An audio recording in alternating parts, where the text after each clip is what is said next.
Is that hello? All right. Cool. All right, I'm gonna switch over here.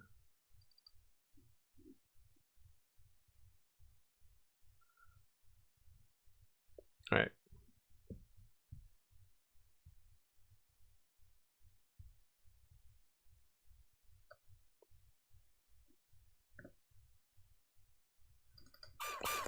All right. Welcome everybody. Think we are here. And I thought I'd crop this microphone out, but I didn't. So I'm gonna try to figure out how to do that right now. There we go. Welcome to Drawing Board episode 2. My name's Doc Reed, and I'll be joined here momentarily by Lauren. And I just wanted to say thanks for joining us. And we're going to jump in and do a drawing of Tong from Raya the Last Dragon here in a second. And it looks like there's an echo. So I'm going to try to figure out what that is, Sean. Thanks for letting me know. And yeah. All right. So let me see.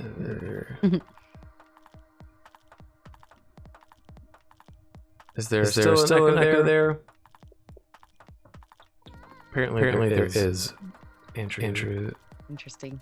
So many dog voices.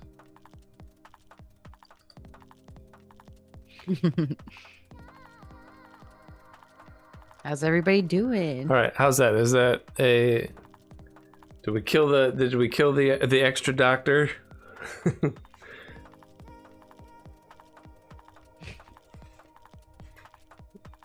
I think we did.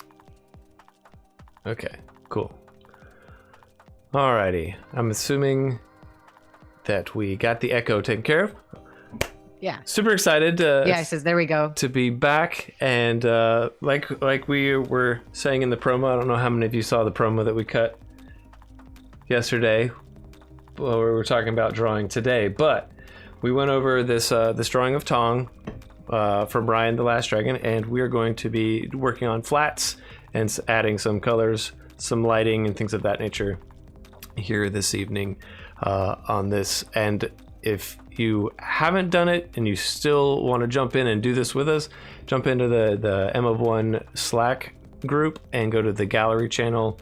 If you're not currently a member of the Slack channel, you can go to mof1.network and you can hit up or sign up for it that way, and we'll get things rolling to you shortly. Got a link for that real quick. But yeah, and Lauren's gonna drop that. You're gonna drop that in the chat, Lauren? Doing it now. Perfect. Alrighty.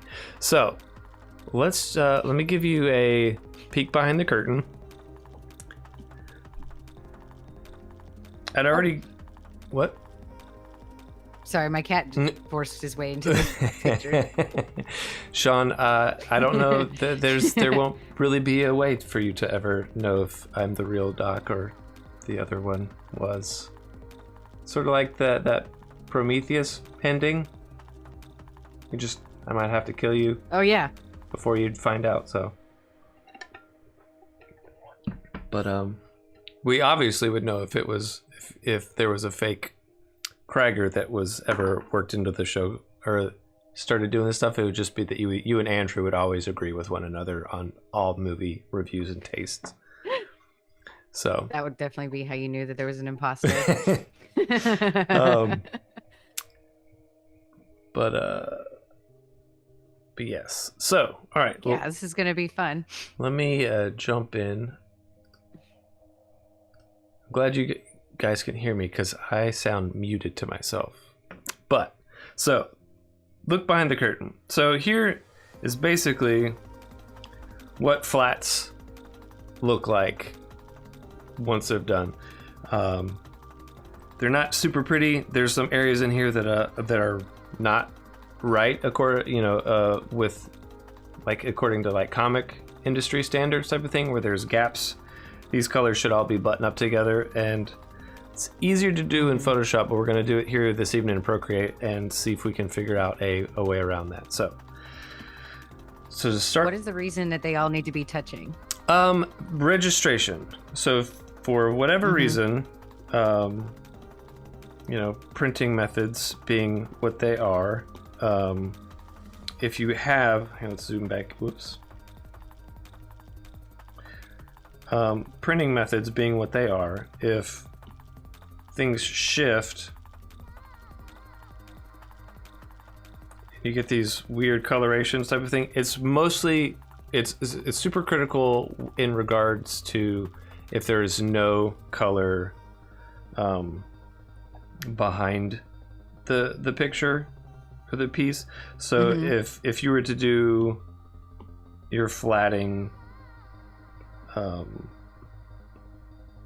whoops, put that up here. So if you were to do your flatting by, let's say we're just going to ink it, and you were just sort of painting the edges like this, you're like, okay, yeah, that's good. And you come in and you're gonna flat his shirt with this blue. And I don't know if you do this, but I do not pay attention to like what colors it's actually supposed to be. It's just like random colors that are easily like contrasting one another. Yeah.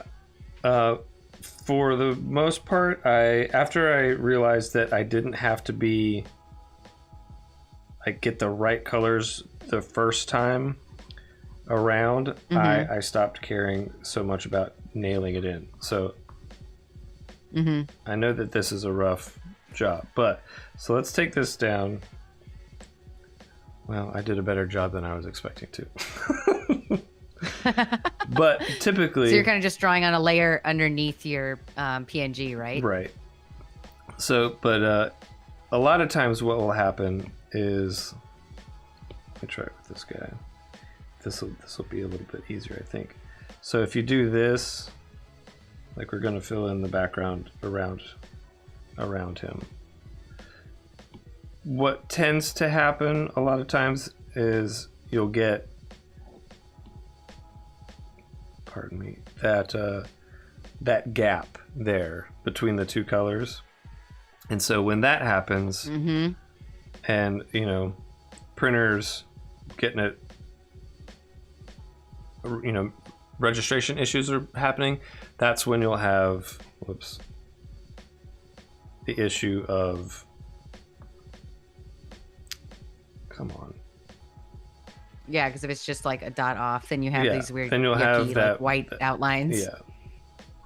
So that's the reason for doing it with the lasso tool. That, and I've gotten to the point where I feel like I'm quite a bit quicker doing it that way. Those are some previews of what we're going to be talking about with lighting and screen modes and things of that nature based on the flatting. So let's jump in and create just a new layer. I'm going to group all of this and then just hide it real quick. No problem. And but one of the things I had on the agenda to go over at some point with the drawing board is in fact to do this with Photoshop, so that there's I can show you some of the workarounds that are easier to help speed the process along. So yeah, because I definitely think like Photoshop and Procreate have a ton of overlap, but they are not exactly the same. Oh, they're definitely not the same beast, for sure. But there's close overlaps. Yeah, I think there's a lot like that applies to both, but it's kind of like things are called something slightly different, yes. Or there's just little variations that make a big difference in the end. So typically what I like to do is start with the largest shape first, and for that I was going to fill it because normally with the way comic books are colored, they'll do panel by panel, and so you'd break these out into panels. But since this is essentially one large panel, we're not going to do that. We're just going to keep it at this one background color. So at that point, then you can do one of two things. You can create a new layer and then make it a clipping mask. Sorry, that was alpha lock. That's the clipping mask. And then what we want to do is work from the outside in, basically on the figure type thing. So we'll have the largest shape being the figure, which we'll do now, and then we'll work our way in from there. So one of the things I like doing with the lasso tool in general is in Photoshop, it's a series of commands that you can pick up, put down the pencil to continue drawing. In Procreate, they just have that sort of built in. So you can pick it up and you'll see I'll stair step. Actually, I'll just do it here. So you can basically just hit 4 points and have a selection made, or you can draw. If you want to make a straight line, you just pick up your pen and it'll do that for you. So in case you weren't familiar with those workarounds, that's how I'll be doing this process here with the drawing of Tong. So picking it up, putting it down, drawing, create a little zigzag. And mostly it works easy when you've got a like a thick line that'll lend itself to that. One thing that I do like about Photoshop and over the lasso is with the finger gestures moving around, occasionally it will pick up your fingers as oh, you want me to put a line here? I'm like, no, I don't. See, like it just did there. It's too sensitive. And I thought I had gotten it to where I adjusted everything down so that it would ignore gestures, but not 100%. So, and the Nothing's reason, perfect, Doc. What was that? I said nothing's perfect. The reason that we're doing the biggest shape first is basically, and it probably is more, it works better in Photoshop for this reason, but it keeps you from having to make selections. Like once you've started with the big piece, I won't have to worry about the lines around his arm or his hair, things like that. It's already done. I'll just use the layering clipping mask system to build that out. So yeah, it's a little time consuming, but once you get into the workflow and rhythm, you just pound it out. It is time consuming, but it's definitely one of those steps, like cutting all your vegetables before you make the soup, that really helps in the long run. Yes, this is true. And also, I mean, I don't know how everybody else is, but occasionally there is a little bit of a relaxation in doing parts of the process like this. One of the first jobs that I had at an agency, we would occasionally get floor plan renderings, and my job was to go through and convert all of the CAD drawings into usable Illustrator files. And a lot of times it just was long and redundant and boring, and I didn't like doing it. But it got to the point where I was like, you know what? I need this break mentally, and it ultimately, I was able to switch off, know exactly what I was doing, bang out that task.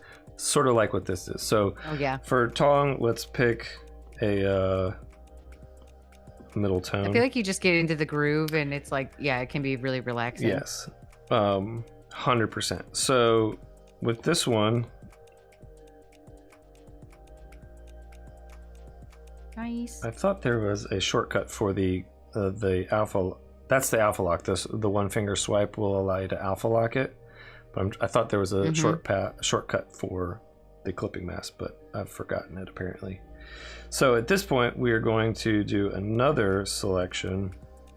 And at this point, I'm just going to come down here on his pants. And basically, since I've got all of this locked out, I don't have to really be careful other than here at the pants and, you know, sash belt line.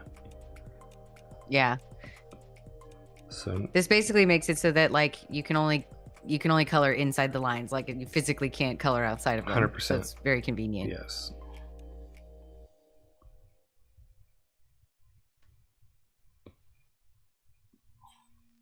There we go.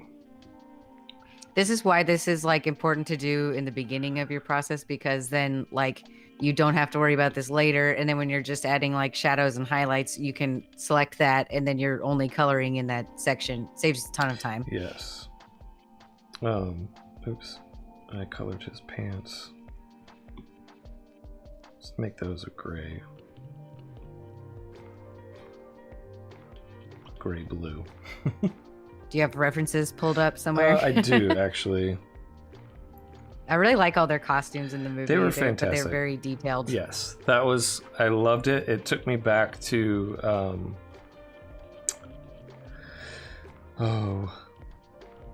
some time. I think it's probably at this point 9-10 years ago that I would went to Thailand and oh, cool. absolutely loved it and made me homesick. For sure. There we go. I'd love to go to Thailand once we can travel again. Yeah. Luckily, I got it in before all of this stuff was happening. But nice. What's your favorite food there? Oh man. I don't know. There was so many different things, like fresh fish caught from the river that was, you know, there on the property type thing was amazing. But oh yeah. Coconut rice was really, really good. I did mistake a chili pepper for a carrot, and I love carrots, and I saved it for the last piece of like the first dish that I had. I was like, I'm saving that piece of carrot for the last. I'm going to end on that taste. And I got to it and I went all in, and man, it lit me up. So oh my gosh. Yeah. That sounds Learn painful. to know the difference between a chili pepper and a carrot. Watch out. Mark Bowden is asking, are you going to share your color palette later? Yes, I can do that. This one, I think this is one that I bought. Yeah, this is the harmonic earth tones is what I've got currently set for my default. Oh, cool. It had I picked it up. I love that. I think I picked it up Hi, on Gumroad, I believe, but I'll find a link and drop it in the show notes here after the show. But very nice. I know Mark was telling me about a Instagram account that has or allows you to or they post color palettes every now and again. And Mark, I saw your text and I nice. didn't have a chance to go and get it loaded up before the stream started, so I apologize for totally forgetting it. But if you want to drop that in the chat, I would love to share some more, because a lot of the color palettes were absolutely stunning. That sounds awesome. I would definitely enjoy that. Andrew Sales asking, so you bought the color palettes on Gumroad? Is that how that works? Yes. I'm pretty sure there was like a pack that had like Simpsons, Looney Tunes, Legos. There's a Batman the Animated Series color palette in here. Nice. A lot of like grays and blues. Yeah, so here's your Lego palette.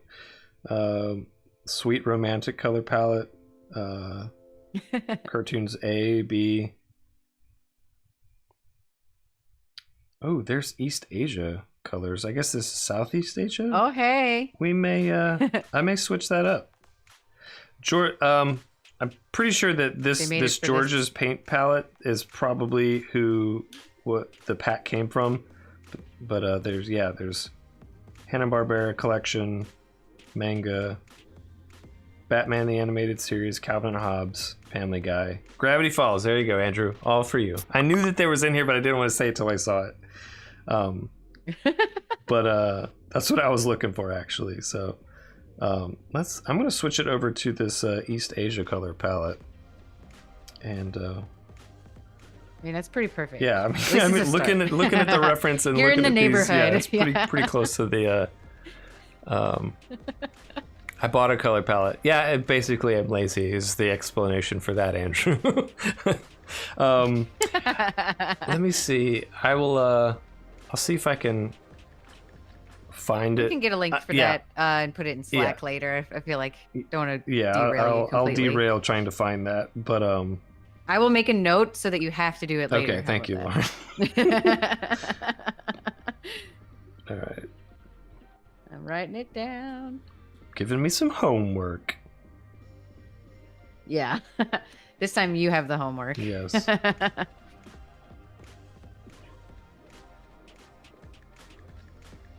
missed a little spot there, so. Oh, no worries. That's what this is for. So what did you think of the movie? I enjoyed it. I know we were joking last week that I just wanted to watch it so that my girls would stop singing Frozen. Now they go around screaming. But now they don't have replacement songs. Yeah, now they go around screaming that intro. And it's which still kind of sounds like Frozen. Though, it's got a little bit of that Panic at the Disco song, if I'm honest, but I don't I don't mind it as much. Yeah. But so what did your kids think of it? They loved it. They really enjoyed it. I mean, my two younger ones have been asking if they can watch it pretty much a couple times a day, honestly. Oh wow, that's great. Yeah. And I have to be like, no, we're not doing this all the time. But that said, you're like, I learned my lesson with Frozen. We are not doing this 100%. But on Fridays, I have them, the two youngers, solo while my why? What are you laughing at? Babe Morgan in chat says that's what we sisters scream to the house, the Frozen song. Oh. B, I'm gonna have. I get through like all my long like convention road trips by singing Disney songs, so there's nothing wrong with that. Oh, 100%.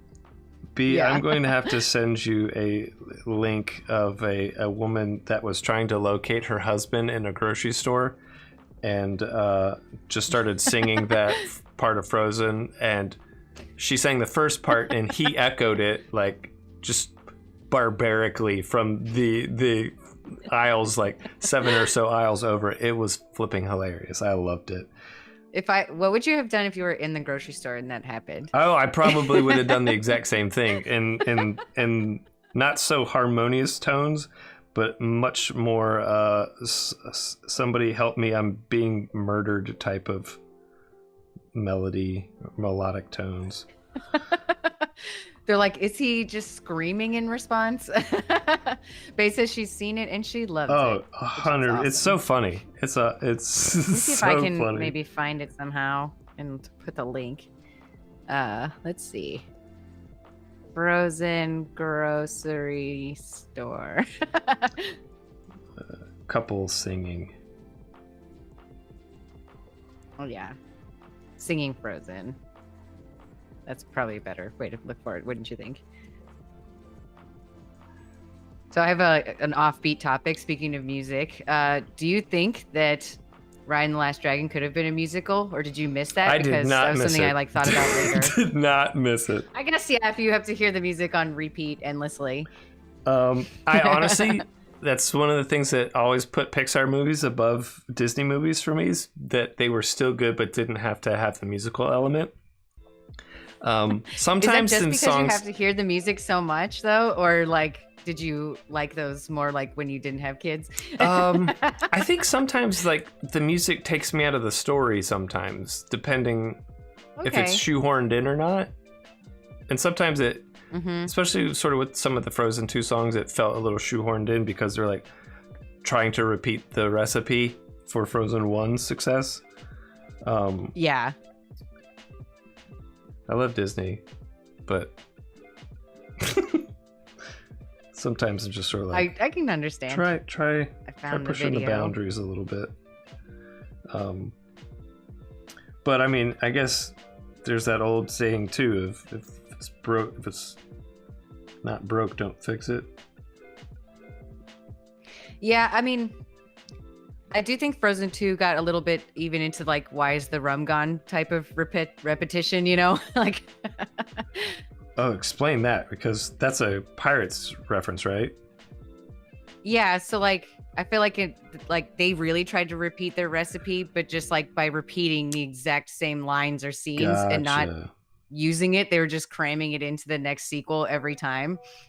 So that's my like gratuitous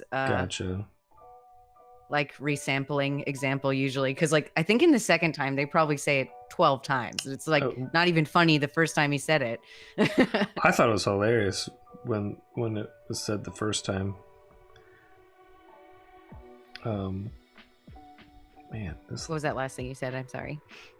I thought it was funny when Johnny Depp said it the first time. In the first movie, but not in the second one. Correct. I didn't remember it being a second and third time in the... I only got to like the third one in those. I didn't get that super far. Yes. There are like 8 now, I think, so... But what did you think of the movie?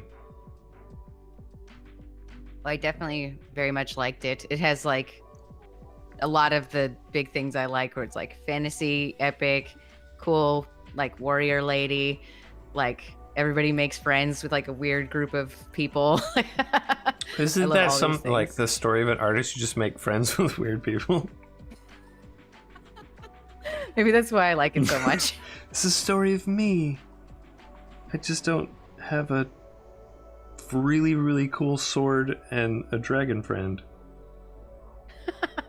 I am definitely like a sucker for like weirdo families, because I love like Guardians of the Galaxy. I love Umbrella Academy. I love these guys. Well, yeah, I think that speaks to like the nature of us all sort of feeling a little misfitty. For sure. In how we either have been told to see ourselves or how we haven't been told to see ourselves, and that's just sort of what we put on ourselves. But yeah, I definitely can see that for sure. I think I lucked out quite a bit with my rearing and being sort of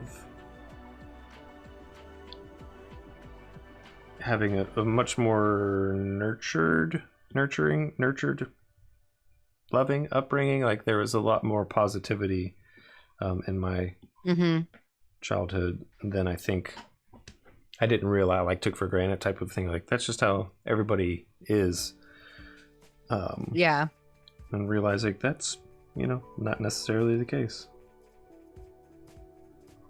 But yeah, I definitely feel like I've gone through times where I did not have the like good group of buddies, but this is what makes it awesome, because now we get to like make buddies here. Oh, yes, 100%. You have to have a very limited pool of friends that you can pull from in growing up. But yeah. I think that's the thing that, like, honestly, college sort of taught me was like, oh, I legit can pick who I want to hang out with and like forget everybody else. I definitely think the same thing. I went to art school too, so you definitely get to like put together with a bunch of other weirdos like you, and it's really nice. Yeah. Well, honestly, like I loved, like I said, having the childhood I did have was great. Like you're zipping through this now. Well, that's because the pieces are getting smaller. Yeah, I know.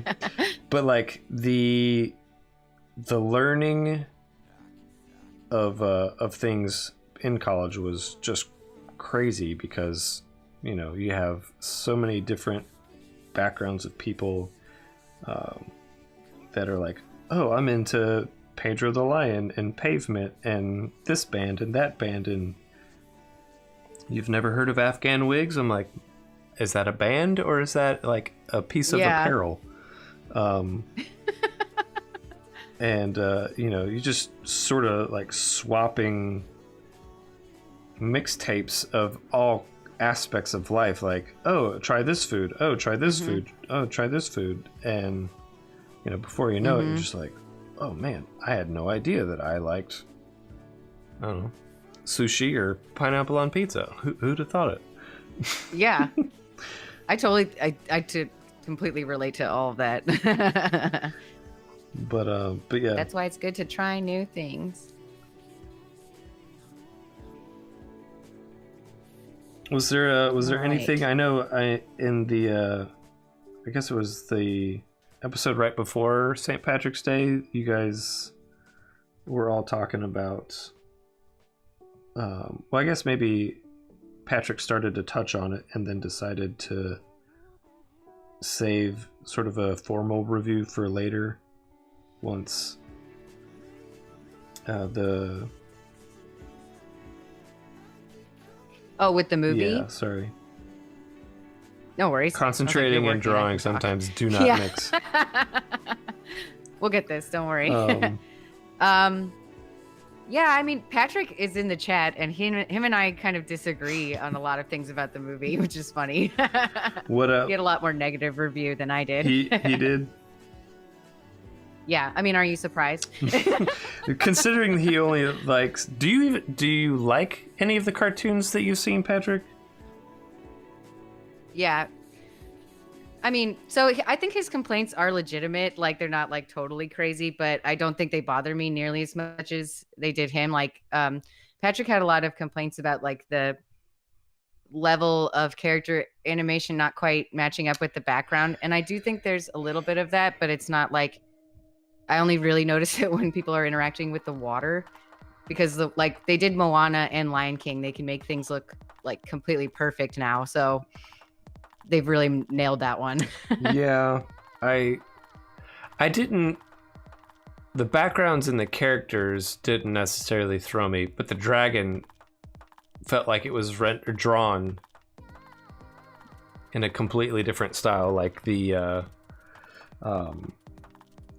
it felt, and it may have just been the way that the dragon was stylized, or Sisu was stylized, where it felt very akin to the way that like My Little Pony noses and eyes are drawn. So I had a hard time going, it's not a My Little Pony, it's a dragon. It's not My Little Pony.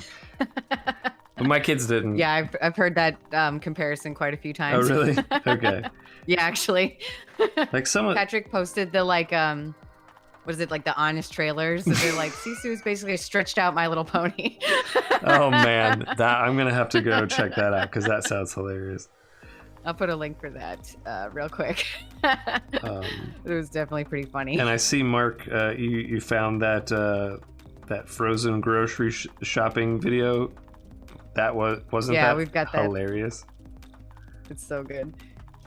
I get what you're saying, especially since like the face is very like cartoony, but I will take that over like Lion King where they have no emotions. So like the live action Lion King, sorry, not the original one. Gotcha. But like if they're gonna try and make it like super realistic, if they lose all that personality, I'd rather have the personality. Oh yeah, I mean that's what sells.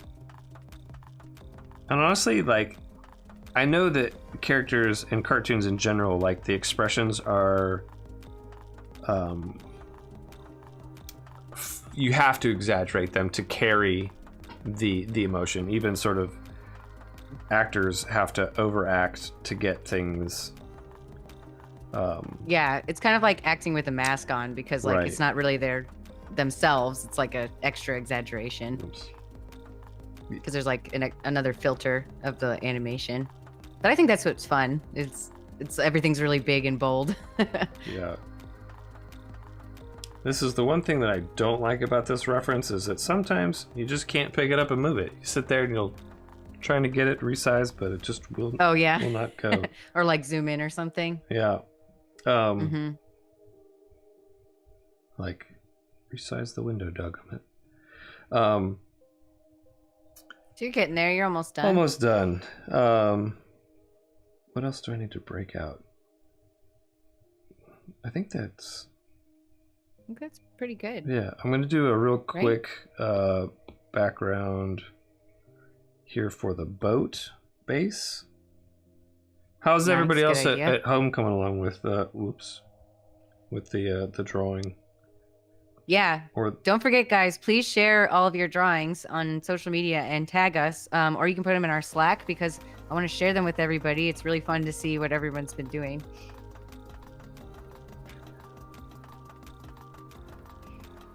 And tagging us on socials. That's just the M of One podcast, correct? Yes, that would be great because otherwise I won't know that you did it. It'll just be out on the internet and I will never know it exists. Yep. You gotta tell me that it's there. I did it. I showed up. You didn't see it. Sometimes I feel bad because someone's like, I posted this. I'm like, well, but that means that I had to just get the right feed and everything on the one day that you put it there. And what if I missed it? I guarantee you Instagram's going to show it to me 4 days later. Yeah. After the, that was the big thing with Black Friday sales and stuff like that. Oh gosh, yeah. Getting Black Friday sale notifications Monday after. It's like, come on. For that reason, I keep my sales going at least a few days now because it's just I don't want to, if it's one day, no one's gonna see this. Exactly. Curse you, Instagram algorithm. Yeah. It's the worst. And the reason that worked again is because I put that on the layer behind. If not, that would have cut straight through his head, but I put it on the... But that's what layers are for. That's great. So let me see just real quick. Whoops. Okay, there's a little bit of wonkiness happening in my lines. Shh, don't tell anybody. Did it get off register sort of? Well, I just I have to do it slightly different than in Photoshop, and so it's not as clean. But since this is going to remain digital, it's not going to be that big of a deal. When we do this in Photoshop, I will show you the action and put a link in the Slack group to check that all out. But until then, for sure, we will. This is the Procreate version. This is the Procreate. Do you have a big preference of one over the other? Or just kind of depend on the project more than... It does for me. I like the... You get used to doing things one way and it's hard to be like, oh, why doesn't this work this way?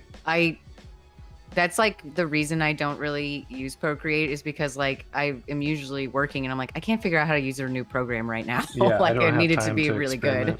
Yeah. 100% on that.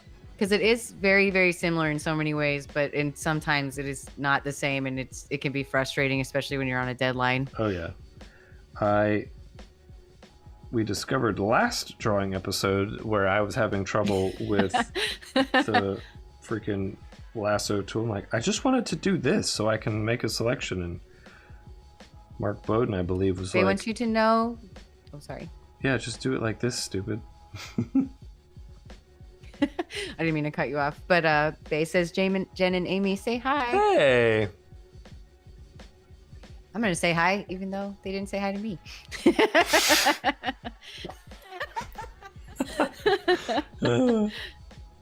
Tell them hello. Hope they are well. How's the old pool raft canoe thing working out for everybody? Is that still an enjoyable aspect of life?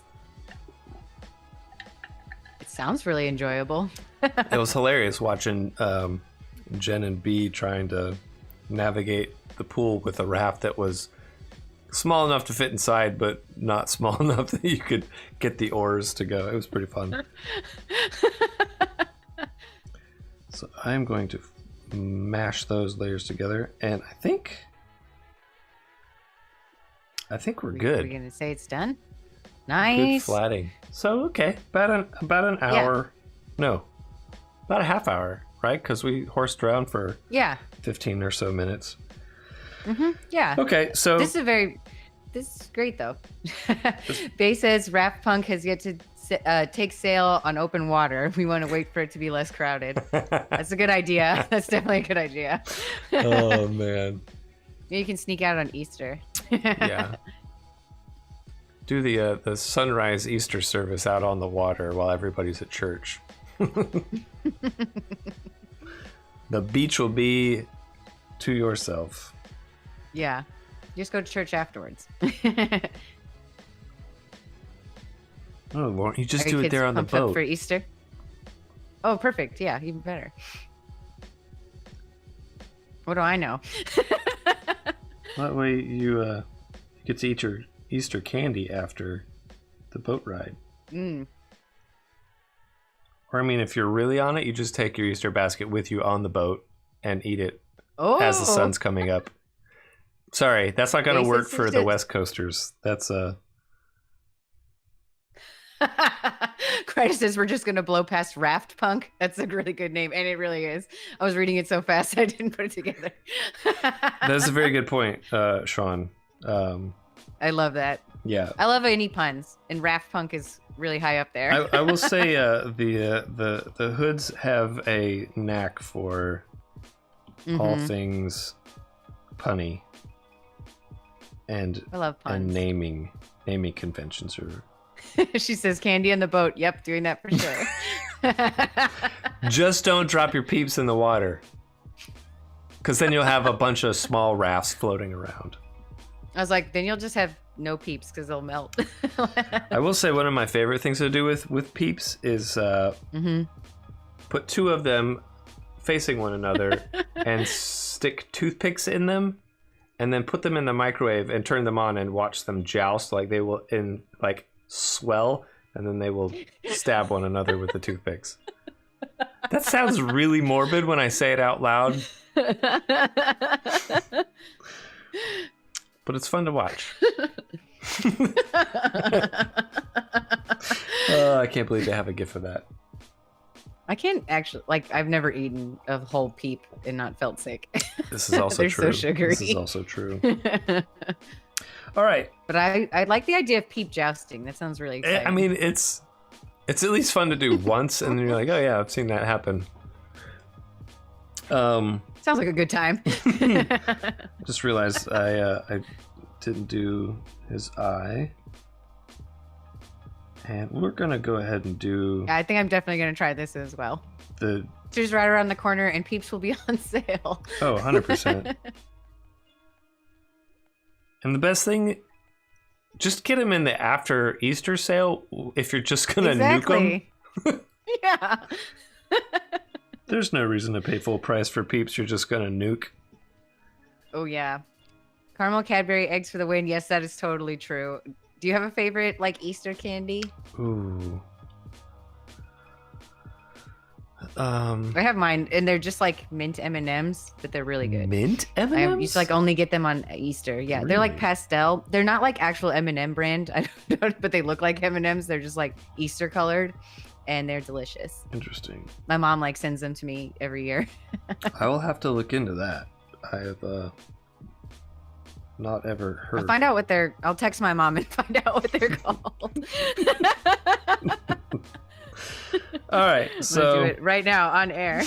Ma, what are those delicious M&Ms you sent me? Okay, so to recap, here's where we are. I don't know, how is everybody doing in the chat? You're relatively close, or do you want me to start talking about adding color and the reasons I picked sort of neutral or mid-tone pattern or colors? We can talk about that while everyone finishes Oh, Starburst jelly beans. Ooh, That's those a are good. Easter candy. One of my favorite, I think, advertisements or sayings in high school was Starburst making it cool for guys to like pink since like whatever year. It's like that definitely was started the trend for me. Like That's cute. I like that.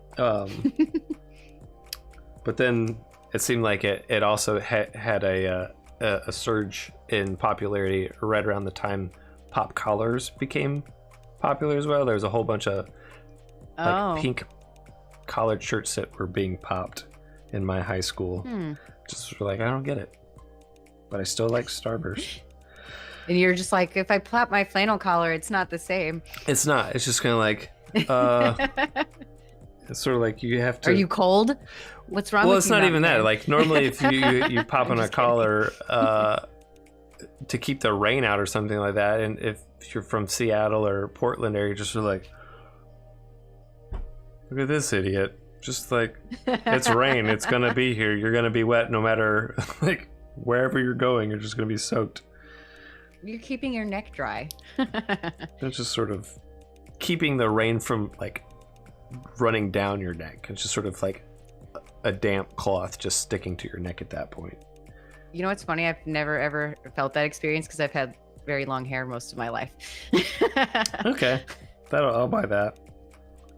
Sometimes I have to add a layer to get them to like snap when I compress them with the fingertips. I don't know if I have fat fingers or I don't know what the. Oh, are you talking about in Procreate now? Yeah. Okay, we should actually talk about real things. How did we get off on Easter? Oh, the Raft Punk. Because it's coming. Yes. Back to what you were saying earlier about the costumes. I absolutely love the costumes. Yeah, I realized when I did my drawing, I got like a lot of the details wrong, but they're just like really neat when you really look into them. Yeah. So I changed everything so they be more accurate. I loved the ornamentation that they put into a lot of the things that you don't look at. Yeah, on the first I watched watch. this. Yeah, I watched a video that was like pointing out some really cool stuff. Like, since so many, like their like mythology is kind of based like on water. The like edge of Raya's coat has raindrops on the like on this part that goes like around her neck here, which is really cool. And like almost all of them are wearing a dragon somewhere and things like that. I just thought there's a lot more of that stuff hidden than I even realized. So I'll try and find that video real quick so I can link to that somewhere in my YouTube history. Back to the reason that we were doing flats in the first place. So whenever you have done it and you're wanting to adjust, again, this is especially important when you're ever doing sequential art and you're working with characters in multiple panels on the same page. You can come through and essentially with the magic wand or the lasso tool, select the color that you want. So if I want this shirt, I should be able to get it all, but for whatever reason it looks like it's in Photoshop you can select the color, it'll do it all at once as opposed to having a sliding scale of what's touching. So the reason we'll do that is then on the layer above it I will grab a darker color, some blues, and at this point we can start doing some shading. Did it kill my selection? It did. Okay. Sneaky. So you can, whoops.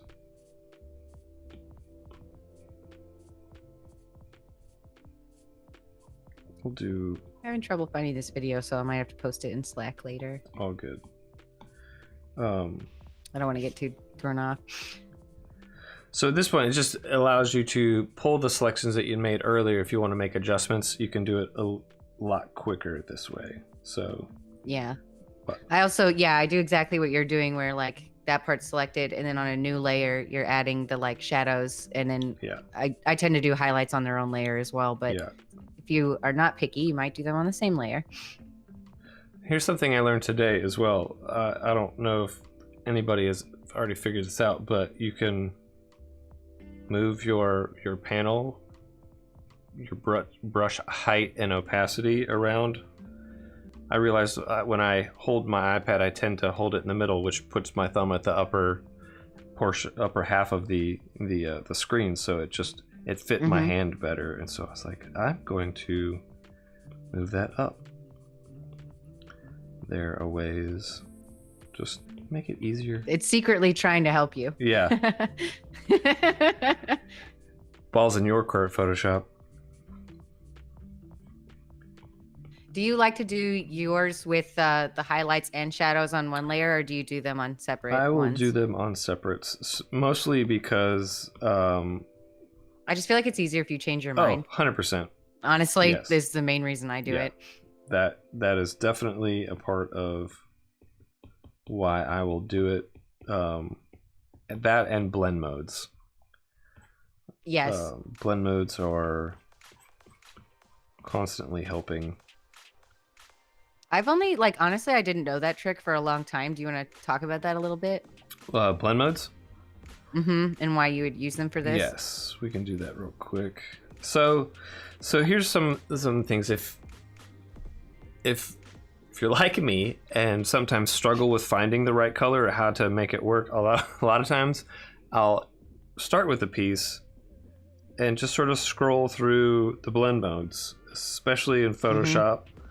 You just sort of hit your shortcut. I think it's, if you've got hit V for the arrow and then hold down Shift or Option, and you can plus or minus and go through the blend modes.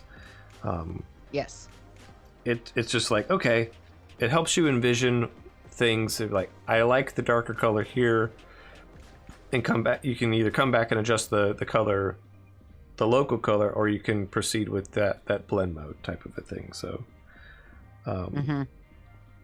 so yeah, it's just a way of seeing and understanding, like, okay, like here in a little bit we're going to do a screen layer where I'm going to fill it with black and then use white and blues and things of that nature to try to make the dragonstone glow, and then we'll see some of that take place in actually, here, I'll just do it real quick. So I'm going to fill it with black, and then I'm going to set it to screen, so you basically can't see it because it's only showing, it'll only have that effect with light colored objects. So, and for this, what you'll want to do, you can get a big grainy brush if you want.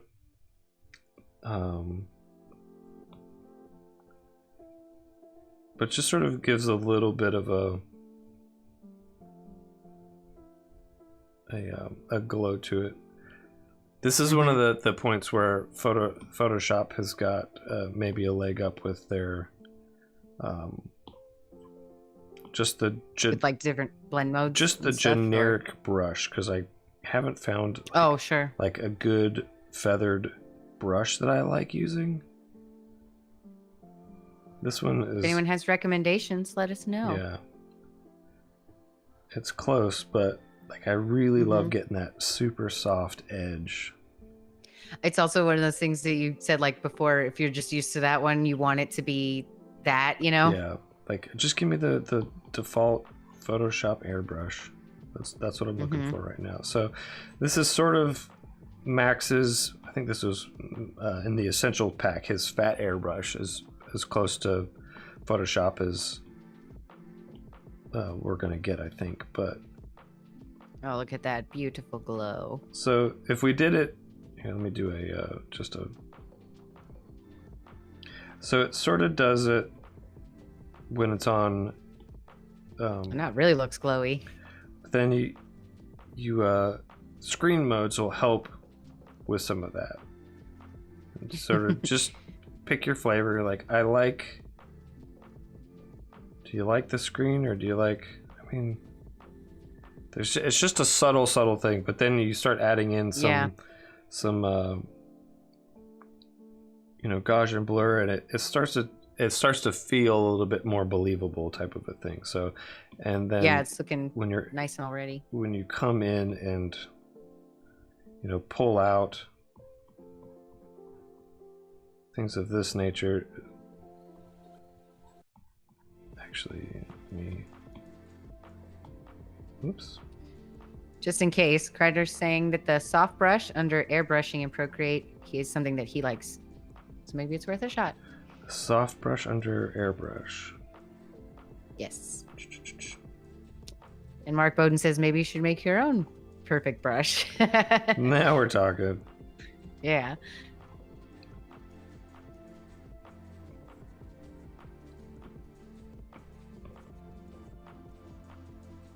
Okay, yeah.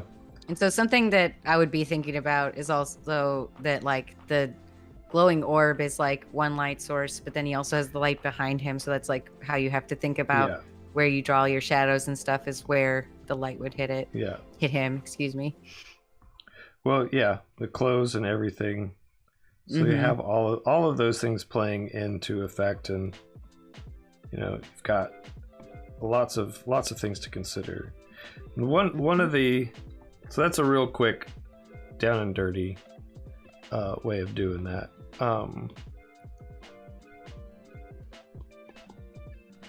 Let me turn that back to screen. One of the other ways that I've seen it, I haven't quite figured out how to do it with Procreate as seamlessly as it is done in Photoshop when putting in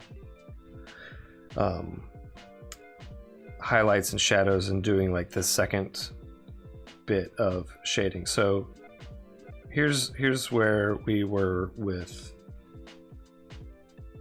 putting in highlights and whatnot for his sleeve. So that was just taking the brush and painting it in. So another way that you can do it is with, not that. Use freehand and come back in with the lasso tool and essentially like draw in where your shadows are going to be. And honestly, this is a lot like my workflow in Illustrator when I'm working on screen prints, where I'll come in and just sort of haphazardly, apply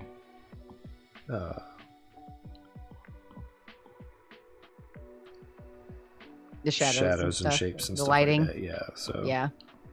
Do you like to start with shadows or highlights, or do you kind of switch it up? Because I almost always do shadows first. Unless I kind of draw like a ball, like you kind of did, where like there's a big light source, but then I'll start with that. It depends. I go back and forth where I will.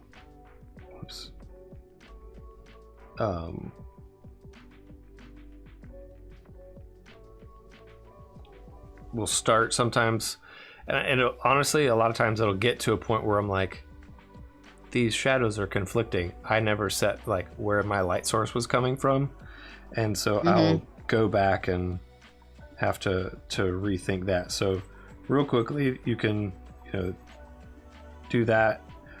I like this approach because it has a bit more of a defined line, and for me, like with screen printing, this is how I would print things, and it's one of those like, this process is probably like a culmination of all of the things that got me into art and designing and ultimately screen printing and illustrating type of a thing, where the key line of comic books, which is this basically just this, that's considered key line. It's the last, black is the last color to go down on the print job and basically locks everything up, and that's when it's a finished piece. So when it's done with photo or in this way, when I'm screen printing, I like those hard edges and hard lines. I love halftones, but there's something that I love about the simplicity of printing one color and then putting another color down, and if there's overprint, you get that third color type of thing. Like there's definitely ways to have that third color happen, or not the third color, but the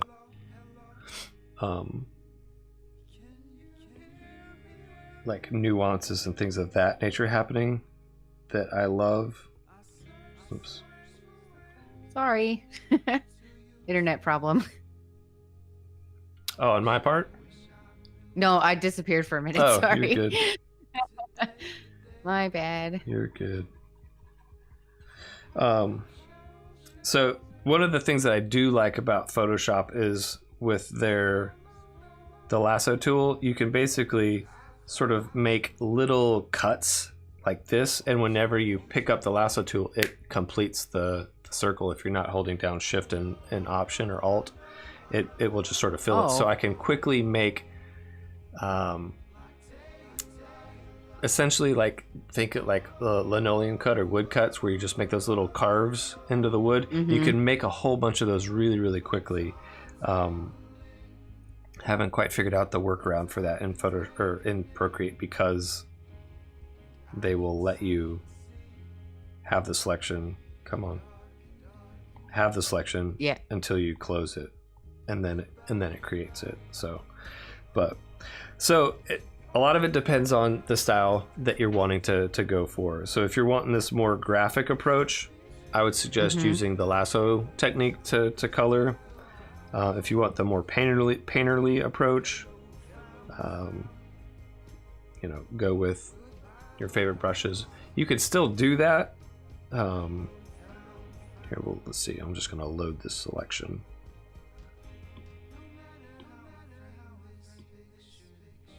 And do that with a painted brush. That way you get a little bit of the texture, but the hard edge. And one of the things that I like doing in Photoshop with this is having the ability to use a gradient, which I haven't quite figured out how to do in Photoshop or in Procreate, where you can fill with a just ever so slightly, get a nice, I guess the equivalent of doing something like that would be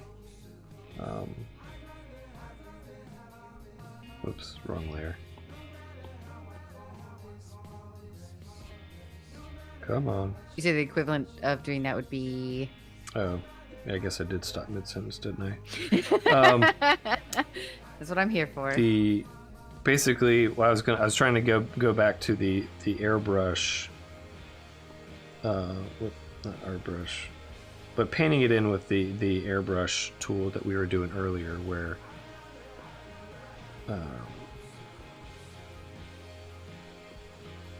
you can then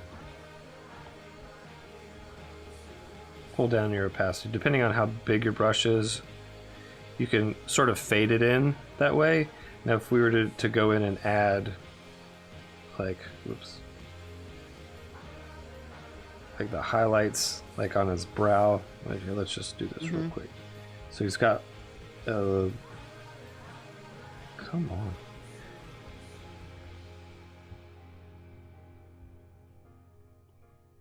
So we got the highlight coming down here along his jawline. We're gonna kick it up to there.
Wrong layer, so. What'd you say? I originally dropped that on the wrong layer. So we'll do that highlight again. I mean, that's part of the process as well, is messing up your I layers didn't and lock drawing it. something on the wrong That's part. the other nice thing about doing it in Photoshop is you can drop, or the action that I built out after basically watching a comic book illustrator do it. I followed his process and built out an action as he was walking through it. I was like, okay. And it basically... So it like automatically locks your layers? It does. It locks the pixels, but it duplicates your selection. So like when I would select Tong's skin tone, then I would hit the action, it would copy the selection onto another layer and then lock it pixels, basically turning it into like the alpha lock. Yeah, like that. Then you could paint on that layer and it would only affect the skin tones type of a thing. So oh, nice. yeah, it was again, like I said, it's the nice powerful thing about Photoshop that I have not been able to replicate here in Procreate, but it's not all exactly the same. yeah, so I think I like the hard edge approach of this, so I'm going to continue with that approach, I think. And I think maybe we could say like there's lots of ways you can kind of do this with 100%. like any brushes that you like. This is just, you know, his just giving you a preferences. couple different options depending how you work, what you like. I tend to go for a real like kind of hard cell shaded kind of style as well, so Oops. I feel you. Well, tell me about that. What's in your background that makes that appealing to you? I honestly, I don't know. I think it's from like watching a lot of cartoons when I was younger, because like I learned to draw from copying cartoons that I liked, and that's just honestly like how, like especially anime at the time was like how I was like learning to draw a lot of stuff, and that's definitely how a lot of that stuff is drawn. So I think just because that's like where I started, that my brain goes there automatically. Yeah. I was gonna say comic books and yeah, like comic book stuff, I would copy a lot of manga things, and that's always that like hard edge, which is mainly due to the printing style. I just wasn't really like aware of that when I was learning it. But I like that. I think it also works well when you're drawing cartoons, but oops, perfect. I found this today and I was playing with it. I don't know if I like the selection mask being that opaque, but basically what I just was doing was changing when I do a selection like this, where it's given me these essentially what we call marching ants in Photoshop, showing you the selection. You can adjust the opacity of the mask here. Oh, interesting. So it's much harder to see the drawing underneath when it's at a higher opacity like that. Like I think that's interesting. I think default is in the 30 25 30 realm, which is nice because you can still see all the line work underneath that you're wanting to make. So yeah, that'll take some getting used to. Yeah. Again, so I'm definitely used to just the little ants. And the quick mask in Photoshop where you can hit the backspace or the / and it'll turn everything red so you can see what exactly you're painting on and what's the mask. Yeah, I'm a big fan of using clipping masks overall. In Illustrator, I feel like they're necessary. 100%. And maybe if anybody doesn't know what a clipping mask is, it's kind of like it is basically just having the marching ants, but in a more permanent version, like on your layers that you can edit, so that you're only coloring in that area, but you can like erase it and get back what you have underneath there. So there's a lot of benefits to that. Or like in Illustrator, I use it to like keep shapes in one space, basically. Yes. And I will say, I just realized... Like if you have halftone dots, like that's what you need a clipping mask for, because you'll have the pattern in the background, but then you can use that to cut it to just the shape you want. Right. And for those that aren't familiar with what we're talking about with marching ants, that essentially before I got those hash marks across the screen, we are talking about like with the lasso tool. So I'll go back in and add this highlight. They're like little dotted lines. Yeah. They kind of look like they're moving along. Ah, dang it! I closed it. I didn't mean to do that. So there. Yeah. Looks like a bunch of ants forming a line to your picnic party and then taking the food back to their home type of thing. It's my Tom and Jerry reference. I like that you have like a whole story planned out for the ants. Well, that was always what was happening with Tom and Jerry. They'd be on picnics and, you know, the ants come bouncing up the string to the hammock with Tom Cat sitting there trying to drink his drink. And he's like, yeah, that was great. And then Jerry's over in the corner just laughing. Mm-hmm. Good old Jerry. Did you see that new movie? I haven't. I haven't seen it. I'm not sure I want.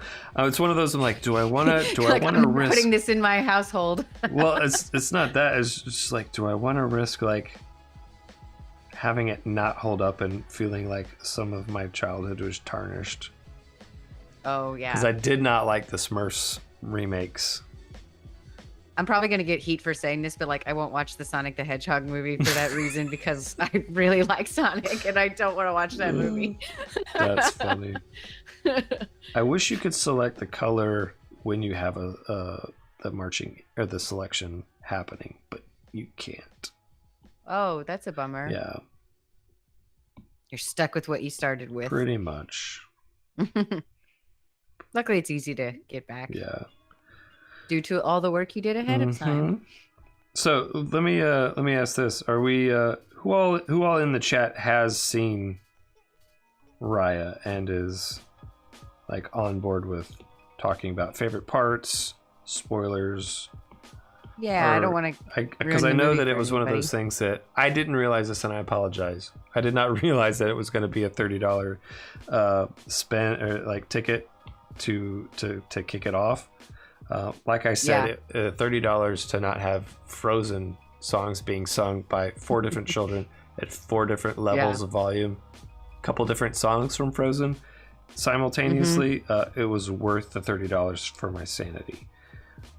I would say it was worth it, to me anyway, without kids. Just I loved like getting to see a new movie, and I said before, this is a type of movie that I definitely like, and I very much enjoyed this. I've already watched it 3 times, so I'm like, I've kind of gotten my money's worth. I 100% have gotten the money's worth out of it for that reason. Where I think last Friday my kids watched it twice.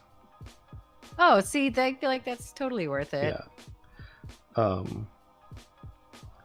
B, you haven't seen it, so we'll hold off on giving. I feel like it's a good spoilers. mixture of like some have and some haven't. So maybe we should wait a little bit. Yeah, we'll talk about it. When does it get released to the public? Do you know, Lauren? Let me look that up right now. I think it's next month, but I might be wrong. In my mind, it was like June. Or maybe that was because I read somebody's. Just 1 second. Chat. I know that Black Widow's coming out in June. that might be a contender. That would be a good one. Yeah. Maybe we could just do superheroes. That would be fun. That would be cool. We'll put a little blush on Tong here. You have to do that little like red cheeks, I think, to like give them a little life. Oh yeah. Yep. I was gonna say I got a thing for red noses. Like I love the fall season for the reason that everybody's got a little bit of a red nose and someone explained this to me in the most simple way, where it's like that's where like you can kind of like see through your skin, where like blood comes through a little bit, is like your ears and your nose and your cheeks and stuff. So like you have to draw that in to make them look lively. Yeah. That need if you're backlit, that definitely is happening. I'm having trouble figuring out when the regular release date is, but it's in the next couple of months. Okay. June 4th. Sorry, I just found it. June 4th. All right. It's not too long. I also like we agreed on this, and I was so excited to see the movie that I actually like forgot that it was also $30. I wrote that check though. Yeah, I was okay with it. I've been talking about this a lot with my boyfriend, but like we used to go to the movie so much that it's like this is the only movie that I've bought really. Like Yeah. we rented a couple other ones on Amazon or whatever, but those are like $5, so it has nowhere near touched our previous movie budget. Yeah. Again, Flats just saved my butt because I went back in and was like, I want to add highlights on Oh yeah. his head. But it was spilling over into the background of the boat, and I'm like, I don't want it to do that. So again, just using the magic wand tool, coming in using the automatic selector, making sure you're on that layer, and you can select the hands, but you have to be on the right layer. How did that get? Oh, I did a no. I painted on my flats layer. How could you? Exactly, right? Tragic. Let me just kill this real quick. It's very sad. I hate when I do that. Yeah. It's so disappointing. Just like, come on. Oh, my mom came back with the answer about the Easter candy. They're called mint lentils, and they're delicious. Mince lentils? Yes. That sounds disgusting. I'm gonna try to find them, and I'll send them to you. And you're gonna be like, I was so wrong. These are awesome. All right. Stay tuned for candy reviews on Drawing Board 4. Would that be? Next month. 3. Next month. No, next I'll have them to you 3. before 3. Okay. I'm not Patrick. I get things in the mail. Dig. Don't hate me, Patrick. I say that after he literally just sent me something. No, I know. I was privy to that joke.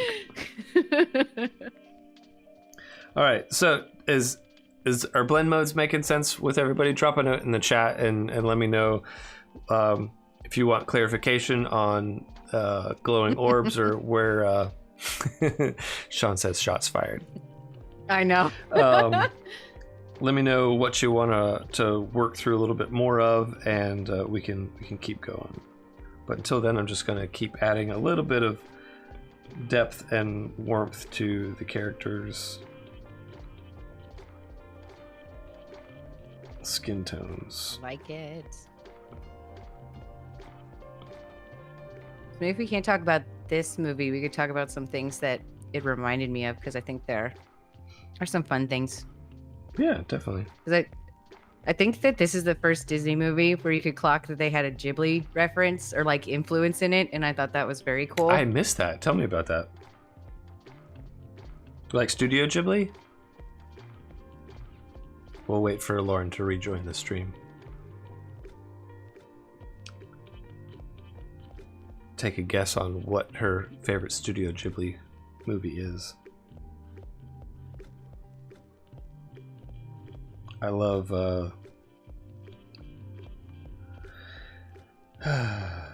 Totoro's a good one. I know that's everybody's, but Spirited Away is probably, I think, my favorite.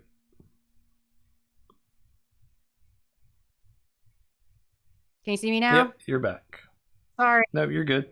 My internet sucks. It's all good. That'll be the next thing that the patrons would pay for, is an upgrade in your internet. So I was gonna say, like, overall, I do think there was like some cool Studio Ghibli influence in the fact that like the backgrounds were super detailed, kind of like a lot of their movies are. Yep, that makes sense. I think Nausicaa is definitely a reference in general for this movie. If you Nausicaa of the Valley of the Wind, have you ever seen that one? Is that the one where they're like riding around on the roly-poly looking creatures? Yes. Okay. They don't really ride around on them. They have to fight them, but there are giant roly-poly creatures in like yes, you know, like a wasteland thing, and like a warrior princess has to save the day. And there's actually like another warrior princess girl that she's like frenemies with as well. Yeah. it was interesting, the frenemies thing with this. Like it was one of those things, like I was immediately heartbroken when it went down the way it did at the very beginning, but I felt like it would, like, you could kind of, like, adults at least, you would see it coming, and I was like, don't do it. I was like, no, the children are the answer. They're the pure intentions are pure. Like, this is so nice. And you do feel like they really are friends in the beginning, like they have a lot in common, and like if she weren't secretly planning to betray her, things might have worked out. Yeah. It was interesting, like looking back on it and seeing sort of where we are in culture today, and just sort of going, I don't know how long they've been working on this movie. 4 years, maybe. It's typically that was the turnaround time, right? With 4 years, they would turn around a feature. Oh yeah, I get what you're saying. Yeah, it's probably something like that. Yeah. But just sort of the where we are with pop culture and where we are in like just our country's culture with the way things were going. I thought it was a timely film from that respect, where we got to see, a different culture that just it's stupid, some of the stuff that's going around, because people don't look like you. When I say you, or like, even white, like me, Caucasian people. I don't get it, but I thought it was really, really wonderful the way that they sort of went about talking about trusting one another, and that was what saves everybody in the end, was putting aside differences and trusting. So I thought that was pretty rad. Yeah, I feel like it's a very like poignant 2020 thing right now. Like I was really, really touched at the end. I was like crying the last 30 minutes. I'm like, this is beautiful. Right. But I really just thought it was nice. And there is like something about like, I'm going to try and be vague, but like the reunion at the end is especially like, because I miss everybody so much right now, and like I just want to go hug everyone. Yeah. So it's like, I definitely felt like the ending was like, oh, you just punched me in the heart. Yeah, it was good. Yeah, it was very good. I cried like a Pixar movie, I'll put it that way. It wasn't the first 5 minutes of Up, but it was close. I cried probably this. Like, oh, did you? Like, because they kept punching you at the end with the feels, man. Yeah. And like, I was like, I there was one point where I was like, okay, you have to stop crying. Like, it's just a cartoon. And then something else happened. I was like, no, I have to, this is so touching. We're gonna cry a little bit more. It's okay to feel your feelings. Yeah, just be careful when you start eating them all. That's where I get into trouble. I'm already on that stage of the pandemic. Oh yeah. So for sure. Realizing I'm putting a lot of focus in on him, and completely I just realized I'm like, there's a big weird cyan background that's just hanging out there in the back. You'll get there. I'll get there. We didn't say we're doing backgrounds today. No, yes. We're working on flats. So I'm gonna go back and put in that light source of the orb, I think. Hard, medium, soft brush. Craiger, thanks again for mentioning that the brushes were here. That was super, super helpful. Just get used to my go-to brushes, and I don't venture out. Mark Bowden says, it's the sky. Just put a happy little cloud in there. All right. Well, I love that. Bay Morgan, I agree. I love a lot of, like, pretty much every movie you just listed. I love that HBO Max has all the Ghibli movies on there now, because there's like, I've seen most of them, but they have everything. So like, I've been making my way through that collection. There's some I haven't seen in years. Like, I actually watched Nausicaa like last week after I kept hearing like there were a lot of comparisons with this movie, and I hadn't watched it in a while, so I watched it again. Nausicaa's the one with the roly-polies, right? Okay. I forgot about Howl's Moving Castle. That's another really good one. Oh, I love that one. That's a great one. Do you have a favorite Ghibli movie? While we were waiting for your internet to come back, I said that Spirited Away is probably mine, and I was trying to take a guess on what yours would be, And take a guess.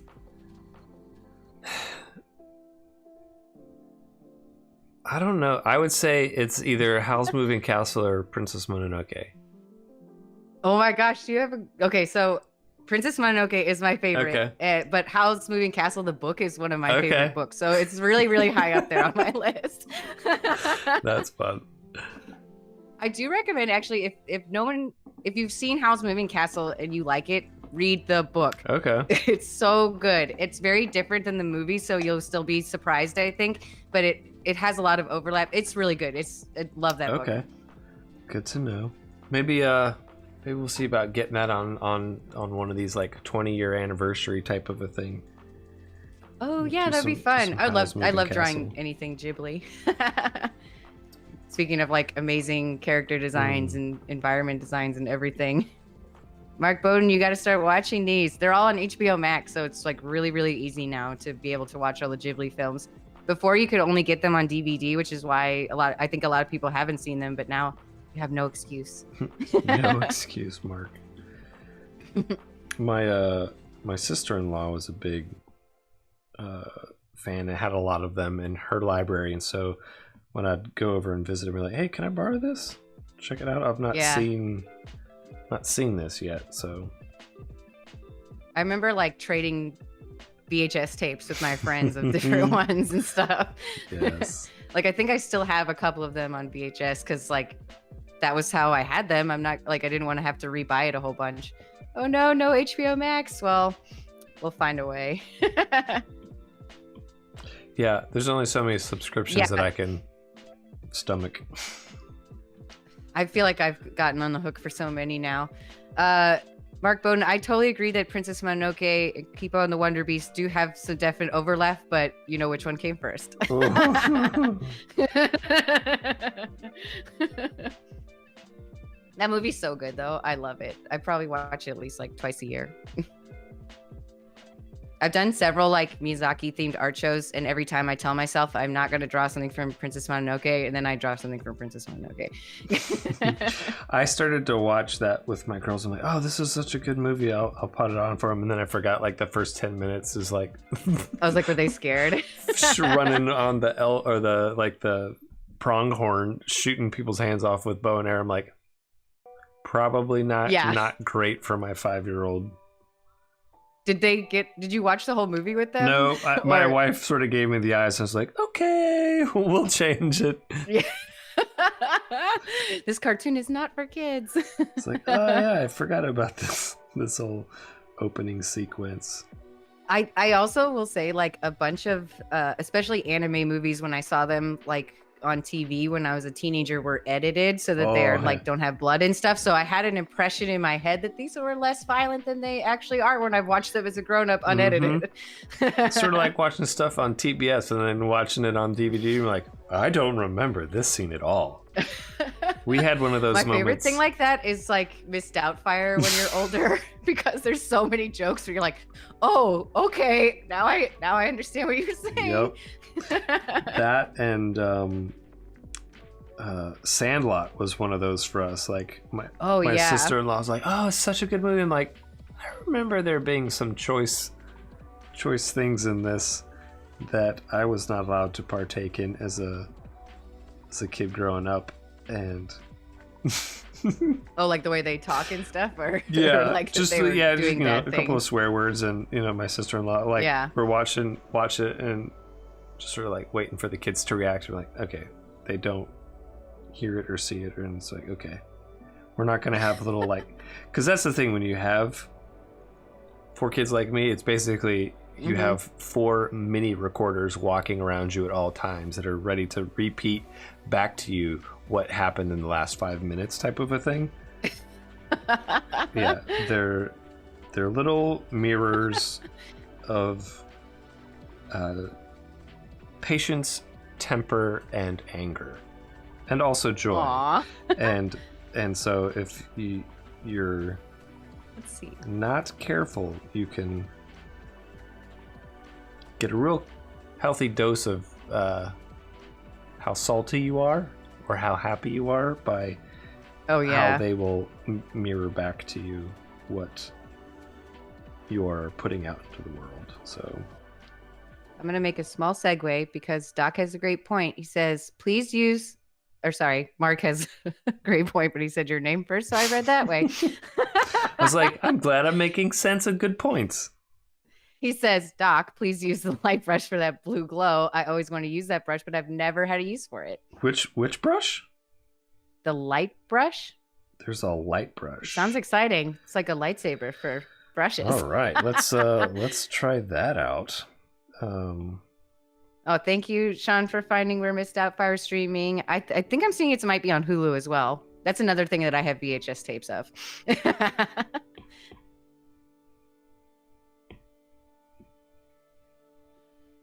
Warm that up a little bit. He says that it's in luminance, if that helps you find it. Okay. I think I know where we're going. It sounds fun. I'm excited to see what it is. I don't mess around too much with the specialty brushes, and that might be part of my problem. I feel like I find ones I like and I tend to stick to them for better or worse. Yeah, same. But there are like so many in there. You can just get sucked into like picking brushes. It's like worse than picking movies on Netflix. Oh yeah. You basically, what you end up in is you end up being the vultures from the Jungle Book. What do you want to do tonight? I don't know. What do you want to do tonight? I know. Don't start that again. Explanation. I feel like that is like my pandemic life. Yeah, you are not alone in that either. All right, let's check out. Where was this? The luminance?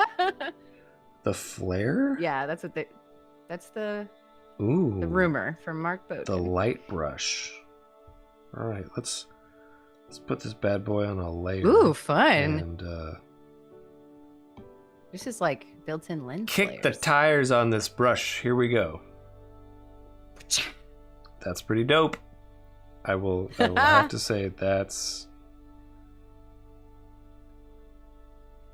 This was the moment for the light brush. Yeah. Well, there you go, Mark. I've figured out a use for the light brush. I would imagine that would probably be a pretty rad way to do lightning as well. Oh, wow. That actually looks like really, really good. I'm pleasantly surprised. Mark says that when they do that his daughter chimes in, don't start that again, which is perfect. Says the light pen is a little brighter even. Really? This sounds very cool. Well, here, I'm just going to use this flare and see what happens. I'm just going to... What? Be prepared. We might be blinded. That was pretty intense. Ooh. Ooh, you sing the Friends song at the end of Jungle Book more than the Frozen song. Okay, what is everybody's like most favorite Disney song that you sing the most? Ooh. I whistle the Robin Hood, Little John, Robin Hood and Little John running through the forest. That's a great one. Jumping That's a fences, really good dodging trees, trying to get away. Yeah, I will whistle that. Oh yeah. While I'm working, and I'm not gonna try and do it now, but yes. I remember one time I was whistling at my desk, and one of my old bosses was like, I don't trust people that whistle. And I was like, what? That's a really like weird. How was he betrayed by someone's whistle once in his past? Like, yeah, it was kind of like, yeah, people whistle when they don't want you to know what they're doing or they're trying to hide something. I'm like, no. How did the whistle hurt you, sir? Yeah, really. It's like, what's going on? I remember I had like my sophomore year of college, I lived in a dorm that only had like 15 people. And one guy was like, would whistle all the time, but he was like, I know this sounds weird, but like a really amazing whistler. Like he was really, really good at it. So it was like never annoying or anything because it was like really nice. Nathan, if you're listening. I just remember that though, living there for sure. That was like a thing. So you said light pen was brighter? That's the rumor. Robin Hood 5 times a week. That's pretty good. I think I could listen to the soundtrack that many times. It's really awesome. And I feel like you don't hear those songs very often compared to other Disney songs, so it's like really exciting when you hear them. Yeah, I am partial to the golden. I call them the golden era of. I think Disney that's the right term. With like the Xerox technique, where they were sort of that sketchy lines that were applied.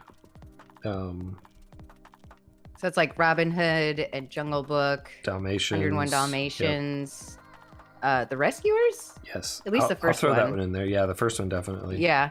I was like, Rescuers Down Under is like super clean, so not that one. Wasn't that one like the early Pixar pieces? Like, didn't they help out with that? Oh, I'm gonna have to do some Googling. Or maybe it was because I know Aladdin's Rescuers like Down Under? the carpet was supposed to be like one of the first CG animated pieces in Aladdin. Yeah. And I remember it was like a huge deal in Lion King that they had the like CG wildebeest, and in Hercules they had the Hydra be CG, and that was like, that's like when I like remember them like pointing it out anyway, that it was, or starting to point out that they were using CG in Disney movies. Hey, welcome, Jacob. Good to see you in here. Hello. Robin Hood is your favorite Disney film, Kreider. That's a good choice. Are you excited about the remake that they're the live action remake? Yeah. Wait a minute. Like with Fox? No.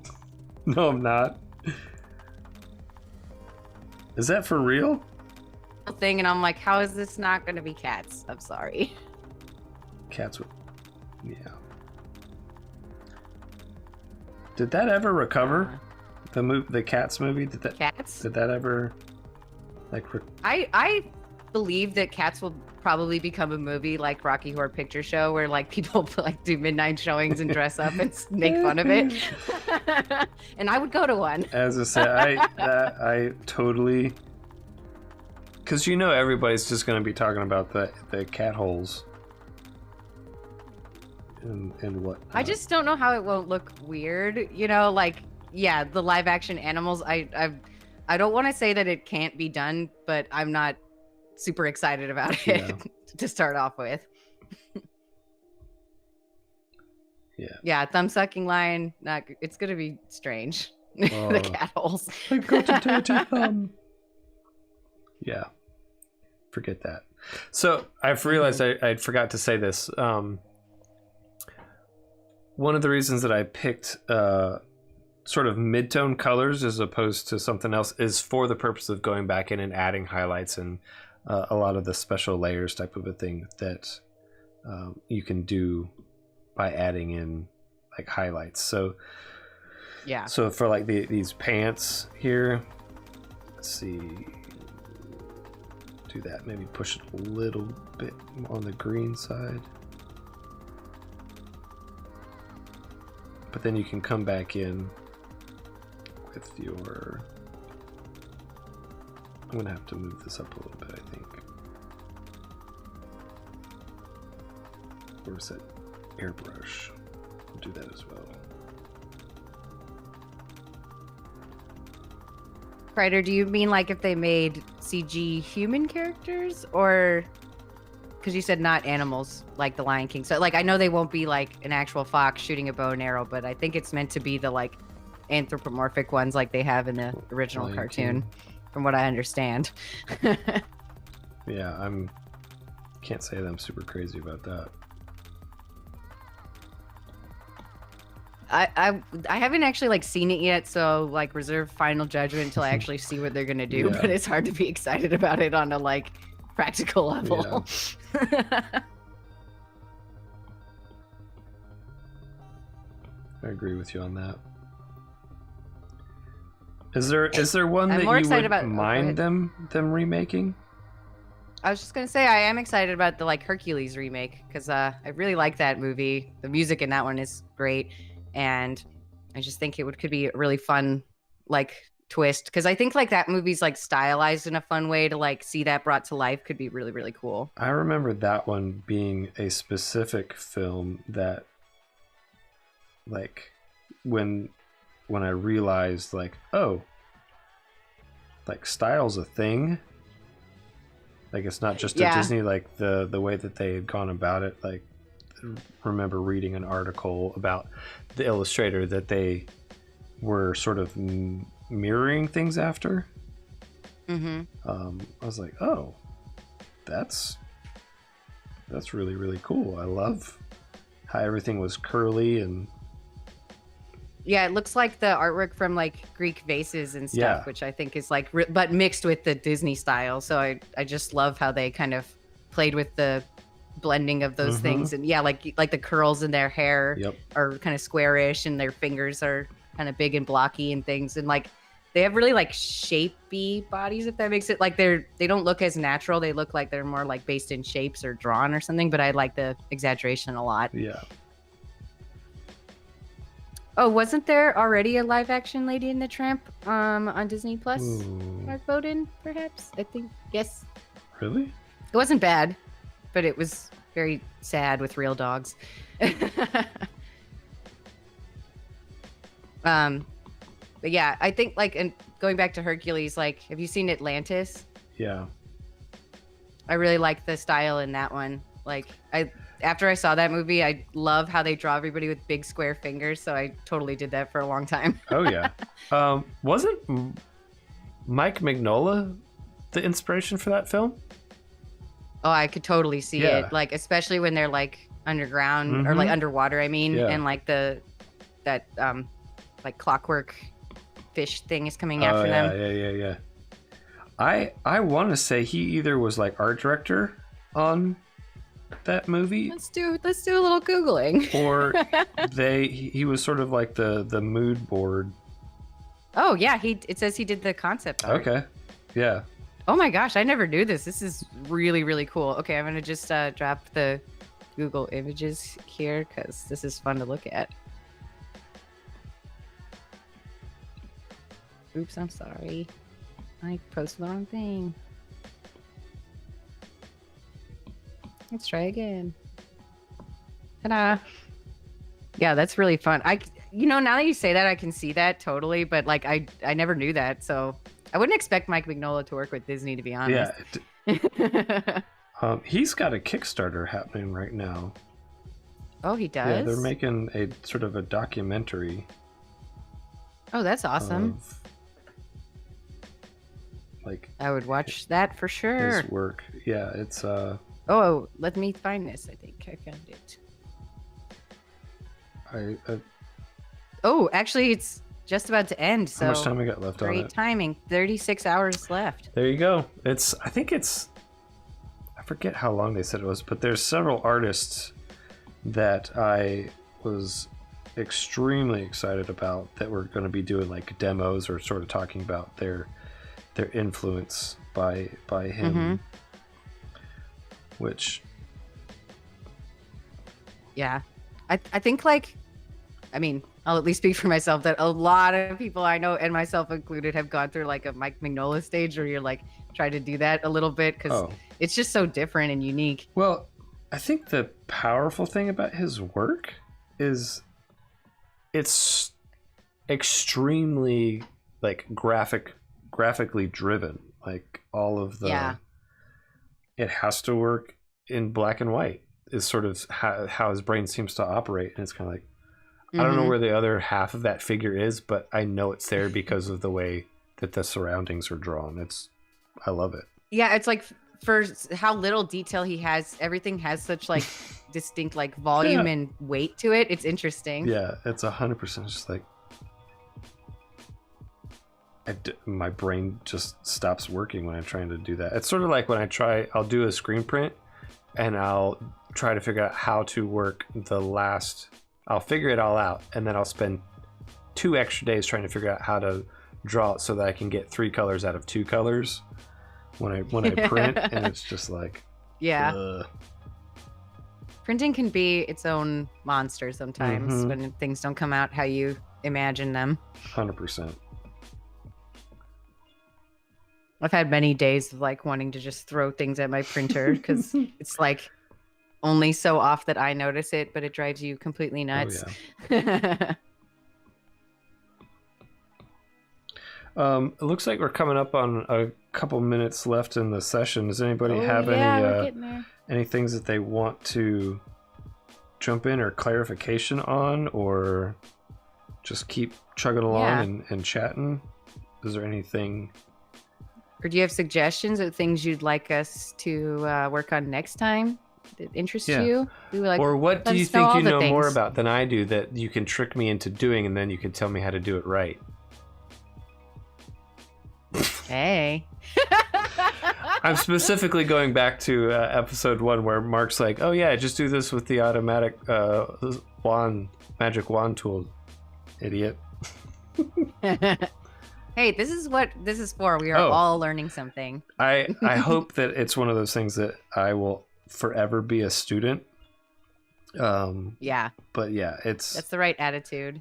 You will always learn something from somebody, but there will always be moments where you can teach others as well. So if just remember that there's always somebody, 5 steps ahead of you that you're looking to for inspiration and mentorship type of a thing. But there's always people either at your level or, right behind you, those 5 or 10 steps that you need to remember to look backwards and not just always have your eye on somebody that's above you or you're aspiring to be.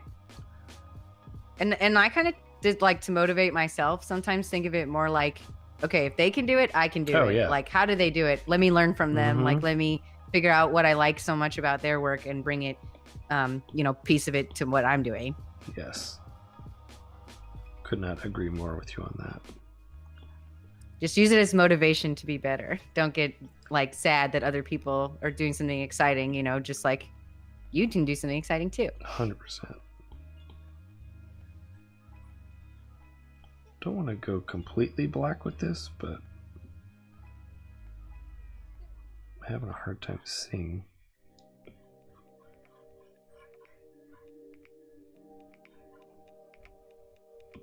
What am I looking at? Oh, okay. I know why it's doing that. Oh, I'm glad we're not the only ones, Mr. Bowden. With what? He said he was talking about this as well. Like when you get to watch other people's process, you can learn a lot and that's motivate yourself. That's the best part, being able to see how other people solve problems visually, and then incorporate that into your own workflow. It's my favorite way to learn. Yeah, I feel like really recently, we were talking about blending modes earlier, but like I saw someone doing that on an Instagram video, and just like it finally clicked to me like what you use those for, and I was like, this is amazing. Right. But sometimes it just takes a while to like find the right version that like makes it work for you. Oh, it was you guys talking about it. No wonder. I see how it is. I love Mark. He's awesome.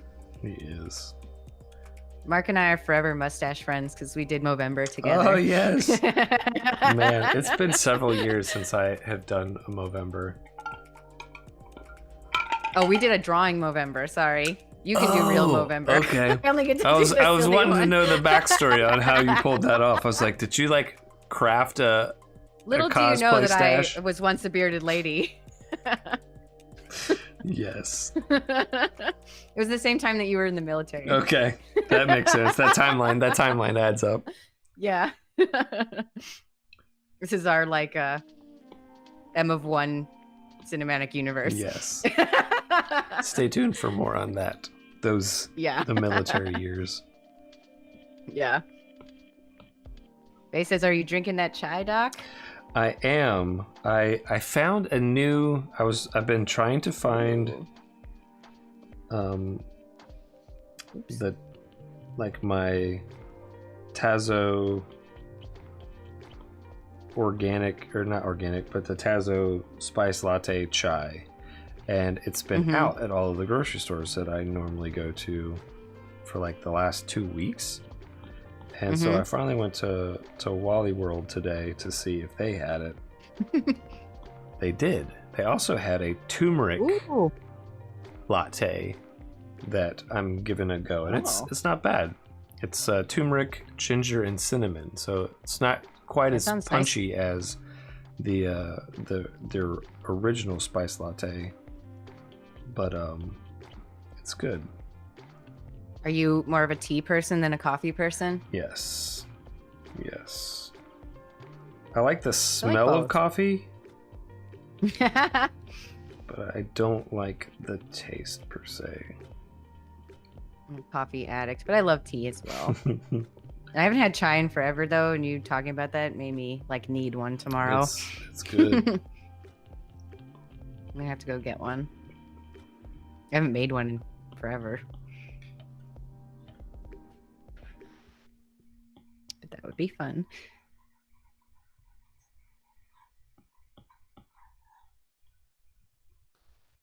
Oh, you got a quickie background in there. Look at you. You know, use those brushes to. Oh, you think turmeric tastes like dirt? Oh, I don't know. I like it in like curry and stuff. So there's like so many spices there. That's what I like think of turmeric. So I like it in your bone broth. It's not nearly as sweet as like the organic or I keep wanting to say Oregon chai, but it's not Oregon chai.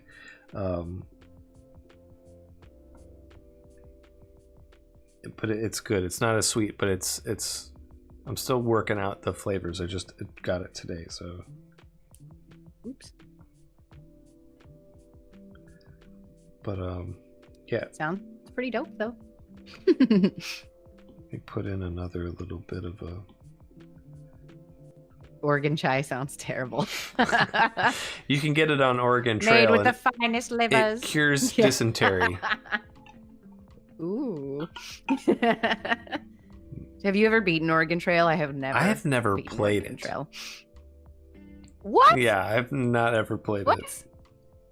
Next month's topic is Oregon Trails.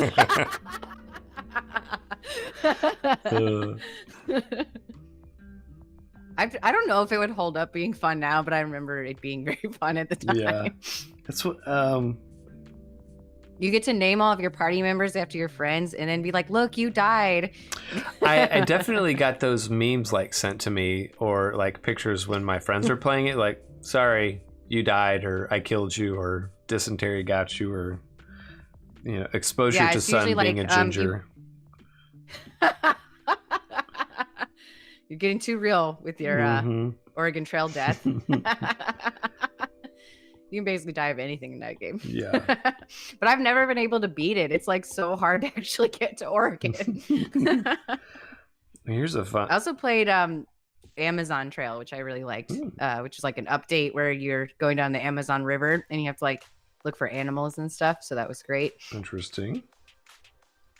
I don't think that game was ever like updated to another console, so you can find really old computer games. So you might like it. Well, here's a. Yeah, Base says you always die of dysentery. I feel like that or a rattlesnake bite, or you'll break an arm and never get better. Yeah, you're pretty much screwed if you break an arm. It's like, I would not like to live in pioneer times. Just no. Gonna have to put Doc down, put him out of his misery. Too much dysentery. Mm-hmm. The best part of the game, I think everyone will agree, is doing the hunting. That was like the most fun. The hunting? Oh, when you go out and like find your. Yeah, like you literally have to like stop your wagon train or whatever and go hunt for deer or whatever you're gonna eat. Bless you. There it is. It's like I'm gonna sneeze right into the mic. Bless you. Thank you. That worked out way better than I was anticipating it working out. I used the clay brush. Oh to yeah, get this that looks really nice. little like water. Yes, the hunting texture. was definitely the best. Oh yeah, it looks really nice. The background is coming together really quickly with these brushes. I do like that about the brushes. Wow, that really does look good. Dang. just one of those like. Maybe I need to use more brushes more often. Well, It's the lesson here. it's like I would never have ventured into the lighting brush had Mark not said anything. Kreider has a great story. He says when he was in third grade, me and 3 other kids in my class had to teach the teacher in PTA how to play Oregon Trail, and they were on the news. That's awesome. Yeah, teach. It was part of a. Please tell me it was part of like history class. I remember playing it in computer class, which we didn't learn a lot in. Apparently not. Like later, that turned into like actually having to learn how to type, but not until I was like in 6th grade. Really? Did you have to take typing class? I know not a lot of people did. But Yeah, I got categorized as a hunt and pecker. A hunt and pecker? Mm-hmm. Oh, yeah. So you like do the. Mm-hmm. You still do that? Or they broke you down? I mean, they didn't take it out of me completely. There's still some hunting and pecking happening, but yeah.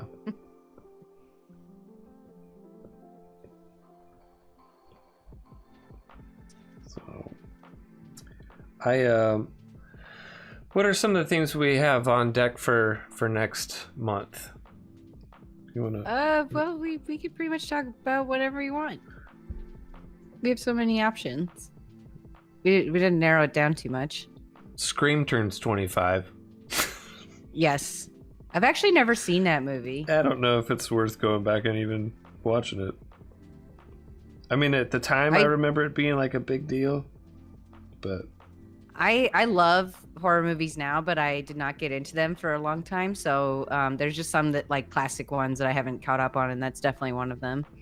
I guess now would be the time to watch it, right? It's their anniversary. I mean, I know The Mask. I know the it's coming from inside the house. Is that like a we're dead people or I'd see dead people level spoiler, or do you think it would still be interesting? Honestly, I can't remember who the killer was. Okay. That Thing You Do? Is that just a movie you like, babe? Oh man, we were talking about that the other night because Mark had not seen That Thing You Do, or B. I'm totally drawing a blank on. Oh, I've seen this movie. I was like, I can't like picture it, but I've definitely seen this. What was the other movie that we were talking to Mark about? Was it about music or just good movies? Don't start that again. Oh, man, I'm totally. I mean, there's some good like 20 years later anniversaries this year. I didn't hate the Sesame Street idea. Yeah. There's so many options. I do not like the way that water is working now. I liked it better when it was white, I think. Yeah, Mel Gibson is problematic, Mark Bowden. I can still watch Braveheart for whatever reason, but that's it.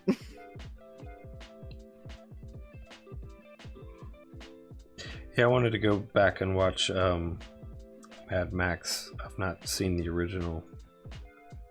Oh, Mad Max would be a fun one. I love those movies.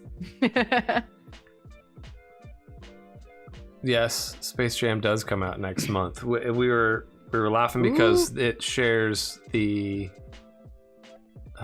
like it's 25 year.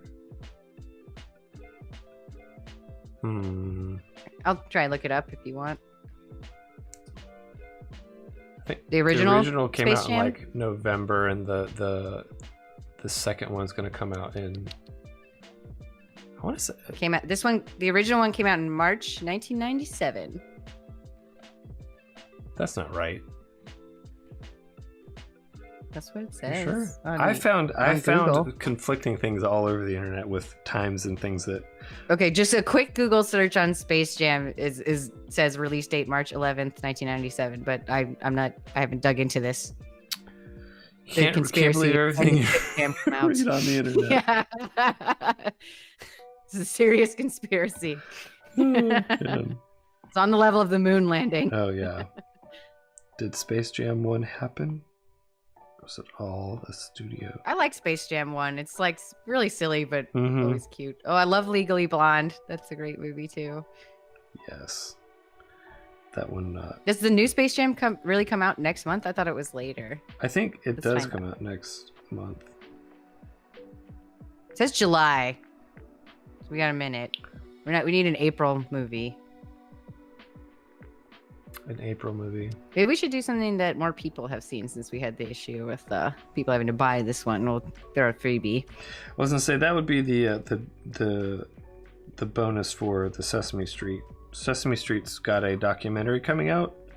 50 years of sunny days. A Sesame Street documentary next month. So. And I like Muppets. Maybe we'll jump into that. Could be fun. Let us know what you guys think would be fun, because we can maybe take a vote of some of the top ideas. That would be fun. I'd be down for that. You just want to dress up in a Muppet. I do. If you guys want us to do Sesame Street, I will dress up in my Cookie Monster costume. But I don't have to do it this month. It will always be there.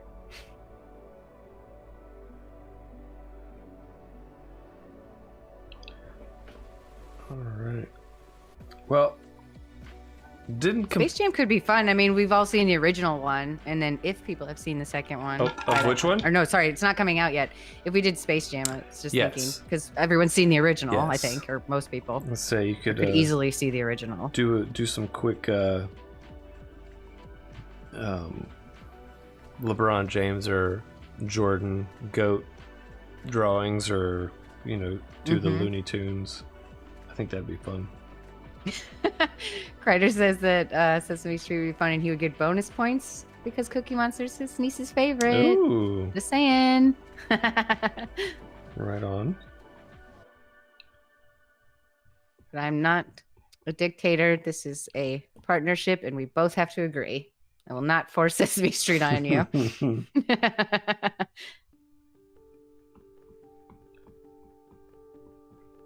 I'm looking at other things. When do we get the new Top Gun movie? Is that ever coming out? It seems. This is on the list of like things that we have as anniversaries this year. So I'm just looking at what stands out. I was like, oh yeah, we were supposed to get one of those eventually. Yeah, it's like it's supposed to happen.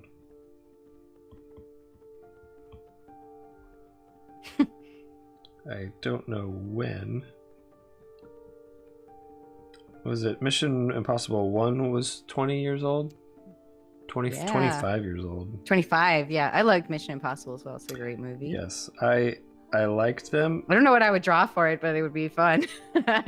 I very much jumped in and got super, super excited when Simon Pegg joined the cast. Oh, yeah. I love him. Yes. I'm a big Shaun of the Dead fan. Oh, We can do that anytime you want. yeah. Doesn't get much better than David- romantic comedy with zombies. A Zom rom-com? Yeah, doesn't get any better.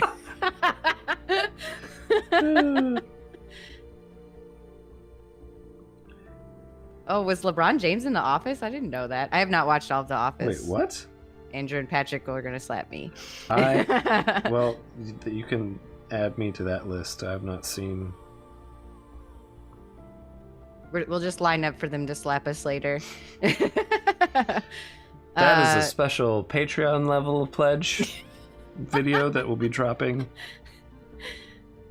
Kreider, you're going to have to tell us about the home movies because I don't know what that is. Is that the It's alien? a fantastically underrated cartoon. Is that about the aliens with crap? I'm gonna try and Google it real quick. Let's see. Home. Oh, home movies. I know what you're talking about. I'm sorry, that cartoon. I was reading it as the home movies. My bad. Yes, that cartoon from like Adult Swim with Gotcha. oh my god, John Benjamin in it.